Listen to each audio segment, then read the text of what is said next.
here's part 2 to this. Several weeks had passed since Harley had been sent to Vicarstown after causing a lot of trouble for the other engines. Whilst the other engines weren't disturbed by Harley anymore, they kept a great distance away from the Caledonian saddle tank. Even though Harley hadn't caused trouble in a little while, he was still thinking of a way to get back at Edward for getting him caught.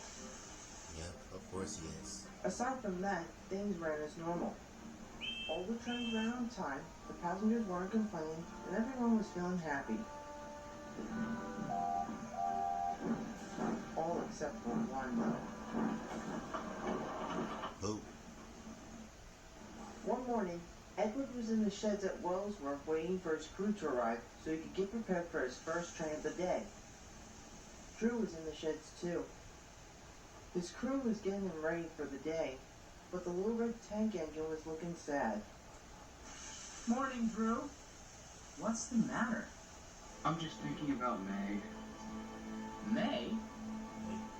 My girlfriend. It's been 8 years since she was withdrawn from service, and I can't stop thinking about her. I miss her dreadfully. Oh. I'm so sorry to hear that. Wait, isn't she Max's older sister? That's sad. Yes, that's right. And I'm pretty sure that he's feeling the same way too. Before Edward could say any more, Drew's driver called out, "Come on, Drew, you have to put some trucks to take to the docks."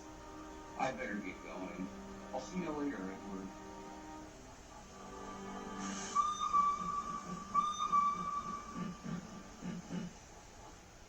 That's sad. Shortly after Drew had left, Edward's crew arrived. The fireman soon stoked his fire, and Edward was soon making lots of steam. He then puffed into the sign to collect his coaches for his first train of the day. Once coupled up, he steamed out of the sign and onto the main line, heading toward the Netford station.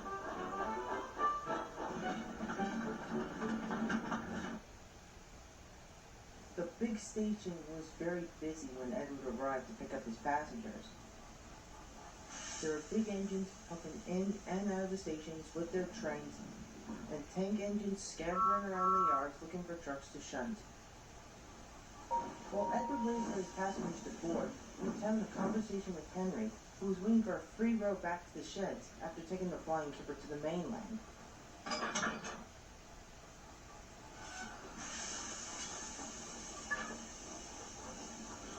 Then, they noticed Harley pumping into the station, Oh boy, and he here comes blocked trouble. Edward's only way out. Here comes trouble. You know something? I don't understand why the Fat Control keep an old engine like yourself in service. You should have been in the scrap heap long ago. That was the problem happened to you. Whatever. Anyway, you should have been withdrawn long ago and have a modern engine of your branch line instead of you. Edward was cross, and so were the other Horrid engines. mistake. This time, Harley had gone way too far. I might be old, but I'm still useful. Yes, he is. He's never let so a hat down before. Edward has proven to be a really useful engine despite his age. And he can run circles around you. The other engine's words didn't scare Harley, as he knew that his plan fell right into place. Very well, Edward. We'll see if you're still useful. How about a race? We'll take 10 trucks, load with stone, from the shunting yard to the docks, and then we'll see who gets there fastest and for longest. With that, Harley steamed out of the station to the shunting yard to collect his train.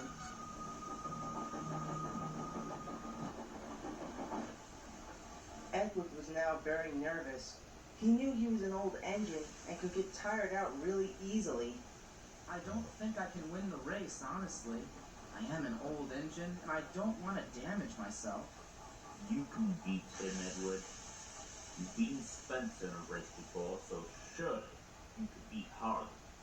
Edward knew that Henry did at a point, but he knew that the only reason why he was able to beat Spencer in the first place was because he had dozed off while the Duke and Duchess of Boxford were taking photographs of the countryside, so he was able to slip onto the single line to get to the summer house.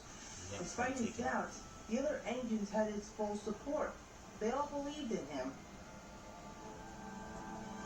Alright, I'll do it.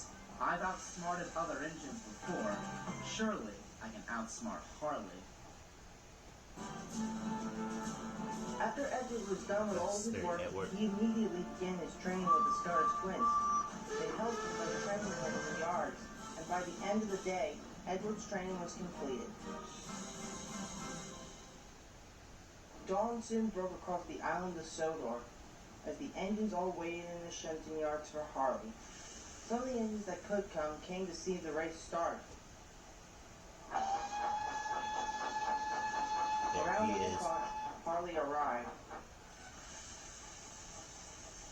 Edward was now becoming nervous again. I can't do this, Henry. Yes, you can, Edward.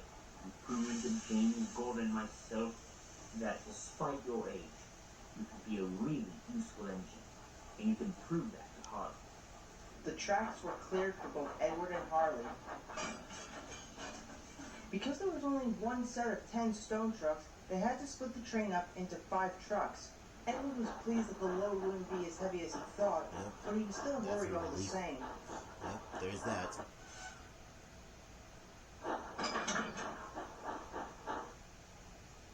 Stanley pumped forward to get the race started. You may each take different tracks to get to Brenham Docks. You may only stop for coal, water, or if the signal is red. Then, Stanley blew his whistle long and loud. The race had begun. Edward and Harley steamed out of the shunting yards. The other engines watched and worried. Then they all whistled and tooted for Edward. Edward and Harley had the race of their lives. Yep. Their wheels whirred like the wind. Going at speeds they never went They before. blasted through tunnels and charged up hills.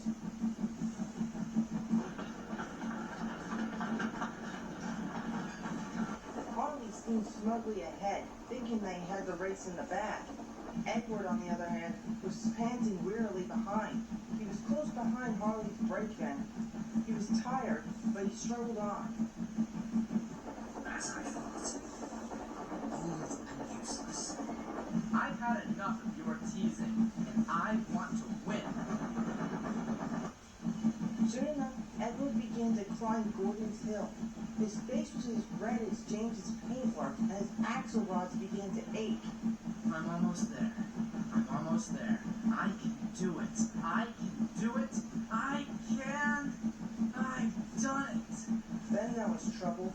As soon as Edward reached the top, there was a loud crack, and he soon began to find himself going even faster as he stormed down the other side of the hill. That's not good. Oh no! My brakes are broken! Edward's heavy stone trucks pushed him on. At Marin Station, Harley was in the siding taking on water when Edward blasted past. What the? The guard began to apply his brakes in Edward's brake van. It worked, but only slightly, as his brake van wasn't strong enough. He still continued to race along the main line, until, just up ahead, the points were set to go onto an old, overgrown line.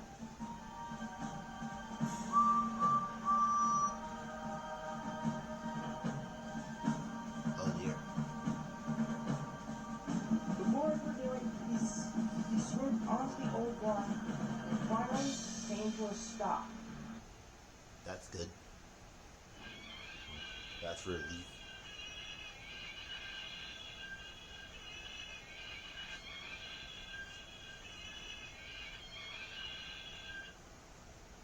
Whew! That was close.